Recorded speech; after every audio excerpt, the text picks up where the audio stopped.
Hey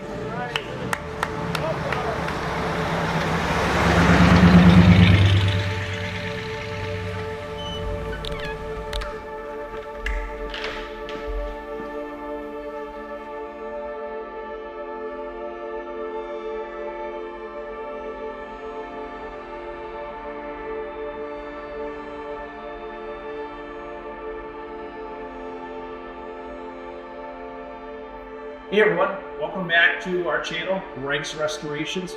Here today we are at the Shays car barn with this 1959 Cadillac Ghostbuster Ecto-mobile. This is going to be one of our next mini restoration projects. So this project is going to be coming in for a mechanical restoration. We're not doing a full restoration on this car, but we're doing pretty much a LS swap. We're going to be doing some electrical work on this car, some brake work. We're going to be making this car more safe and motorizing it to drive on the road. As you can see behind me, it is an absolute beautiful car, but the one thing that it's lacking is a modern drivetrain.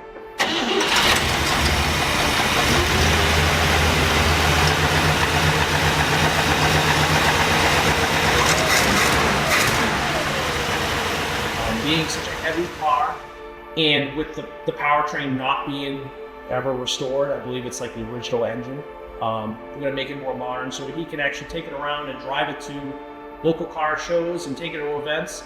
I wouldn't say they're going to take it cross country, but they want to be able to get in the car and drive it an hour and not worry about breaking down. So currently, the car runs and drives, but it's got some major transmission issues. It's leaking a lot of oil.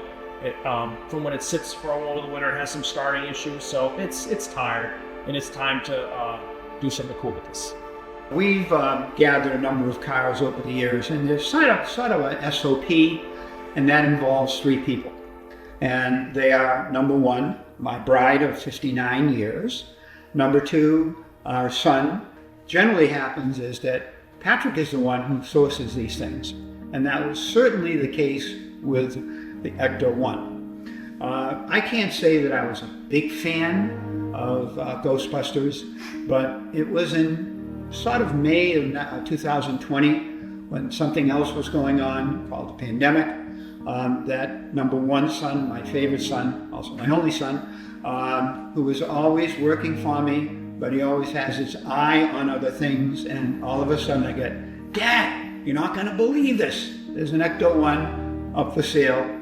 Where else would you find it other than eBay?" And so he showed it to me. It was a very nice looking car. It was the correct year and the correct model, which is almost impossible to come by. And so looked at it. It was actually being prepared for the newest Ghostbusters movie called Afterlife. And they planned on using it for the red carpet introduction and so on and so forth. So this individual had spent a lot of time and a lot of money putting it together. But the pandemic came along, and so they stopped the production for a protracted period of time, and he came to the point where he needed to sell it. Well, it was up for sale on eBay for an unholy amount of money. Originally, he had put a price of $675 on it. Oh, I didn't hear that one. I thought it was, before he probably approached me with it, it was down to $450,000. That's correct. Is unholy, and I said, "No way, Jose, I like being married." So after about a month or so, all of a sudden it appeared again, and the price was in half. Right. So my son doesn't miss much, so lo and behold, there we were at it again, but it was still too much money. And then it came on again, it was reduced to like $175 or best offer. $175 or best off.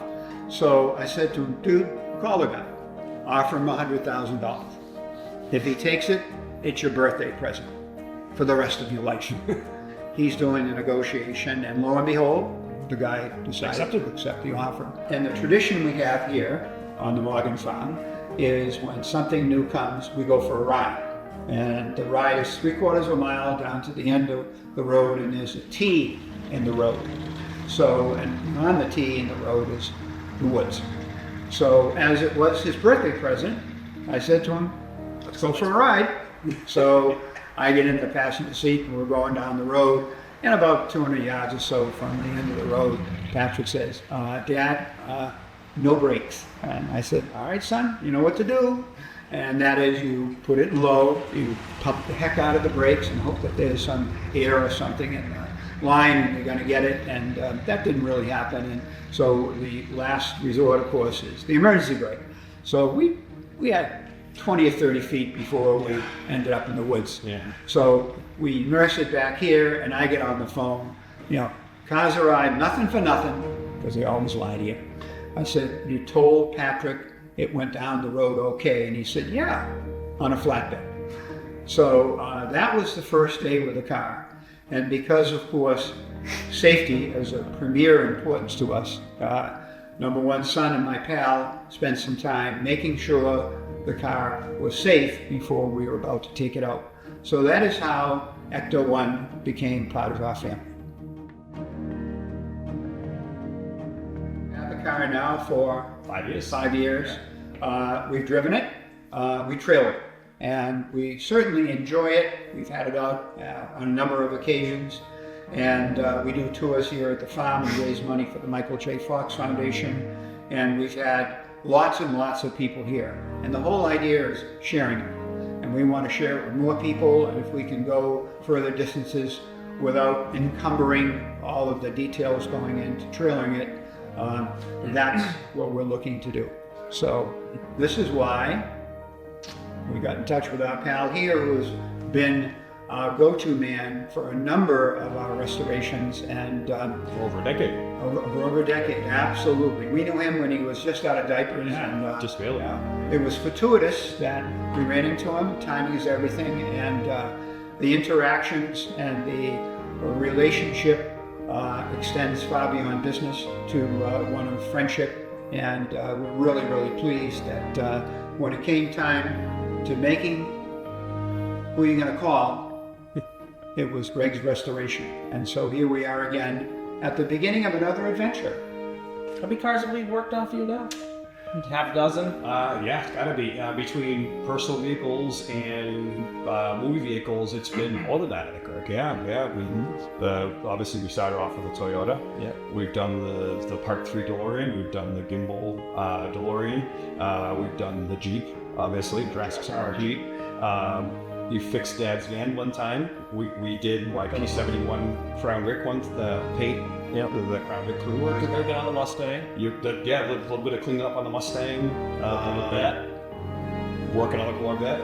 The Risky Business Porsche. Yeah, we've done quite a bit. I mean, we're talking 10. Yeah, that's crazy. So, when you That's find why this guy drives Porsche. Or Porsche. Yeah. And he has great taste in shoes. I don't know if you noticed that. Oh, man. Great taste in shoes. Yeah. It's awesome. So, what's your plan with the car today? What do you want us to do on it? So, once I got the permission from the First National Bank of Hubbardston, I went out to find the correct vehicle. And I knew that I wanted to do an LS swap. Everybody's familiar with the LS swaps. And I did that for a couple of reasons. Mainly because when they modified these cars for use in Afterlife, the movie that came out in 2021, they actually LS swapped these cars to do a lot of the stunt driving. So I knew it would kind of go with the theme as well. At that point, I contacted Greg and I said, okay, here we go. I said, this is what I've got. Here's what I need you to do for me. And under the hood of this, if we can look, is still what I believe to be the original 390 cubic inch V8 with the original Hydromatic 4-speed overdrive transmission.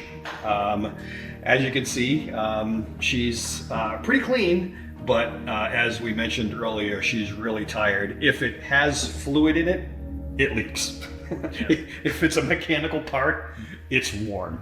So there's an old saying for that. There's no oil under them. There's no oil. There's no oil in them. Yes, that's a Volkswagen thing, I think. Usually, right? Yeah. The only time it doesn't leak is when it has the oil in it. Yeah. So on top of that, there are many other little things that I'd like to have Greg do. There are some definite wiring issues. With the lights and the tail lights and turn signals and things like that I'd like Greg and his team to take care of for us. And just overall cleaning up the engine bay. We want it to be safe so we can get in it, drive it, and enjoy it much more than we're able to at this point.